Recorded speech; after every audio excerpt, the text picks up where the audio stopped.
Healthcare workers from WA and South Australia have volunteered to work alongside those battling on Victoria's COVID-19 front line.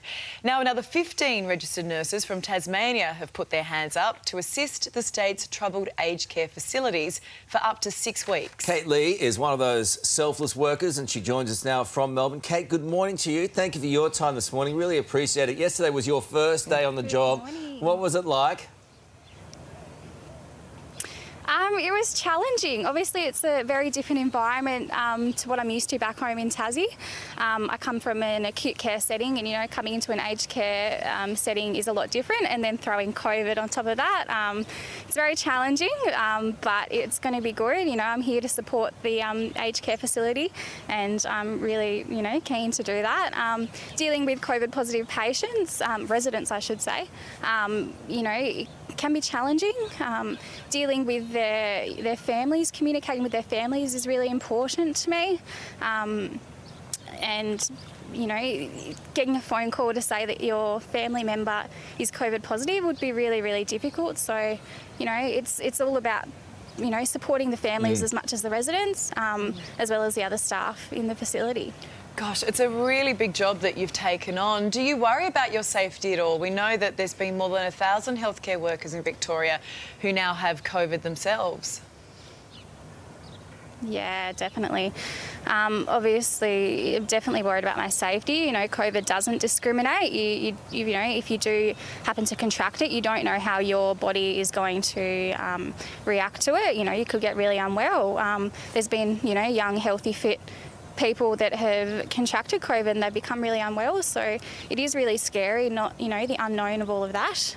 But obviously it's, a risk that I'm willing to take, as well as a lot of other nurses that have coming in to help from other states in Australia. OK, so I wondered about this for the last couple of days.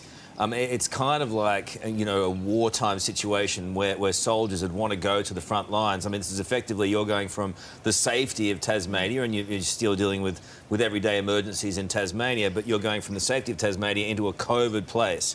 Why do you want to do that? What's inside you that makes you want to do that?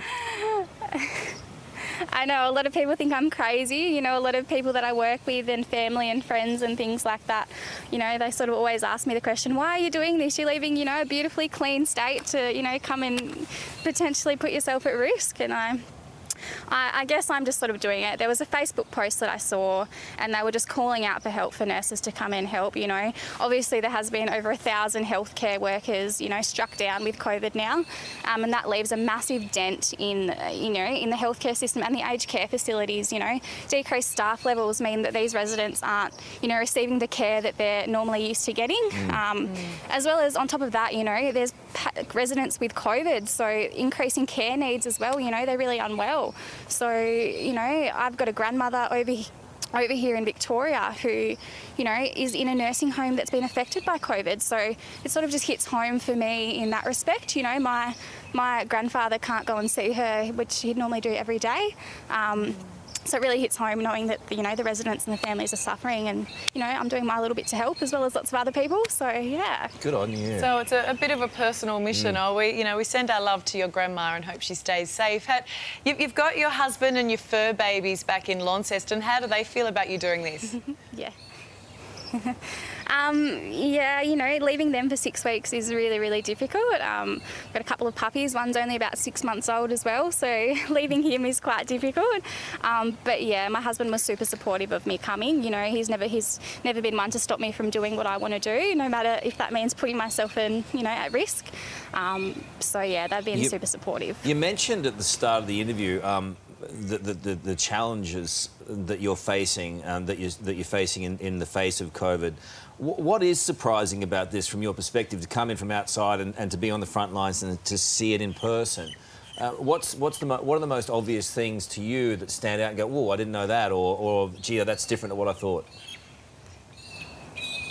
I guess it's I guess it's challenging for management in, you know, aged care facilities, obviously not just the one that I'm working in, but obviously a lot across Victoria, in that, you know, they're getting contacted all the time regarding, you know, the most up-to-date infection control standards and that sort of thing. Yeah. So keeping the staff educated as best they can with, you know, the most up-to-date, you know, one day this might be the best thing to do, then the next day it's something completely different. So, you know, keeping all of the staff educated to what is best to be doing in infection control regards is, you know, really difficult for them. They're doing the best that they can, but it is sort of one of those things that, Evolving. you know, can be challenging. And obviously also the thing that I found was obviously all of these workers in the aged care home that I'm working at, you know, they've got decreased amounts of time with the residents. You know, putting on PPE and taking it off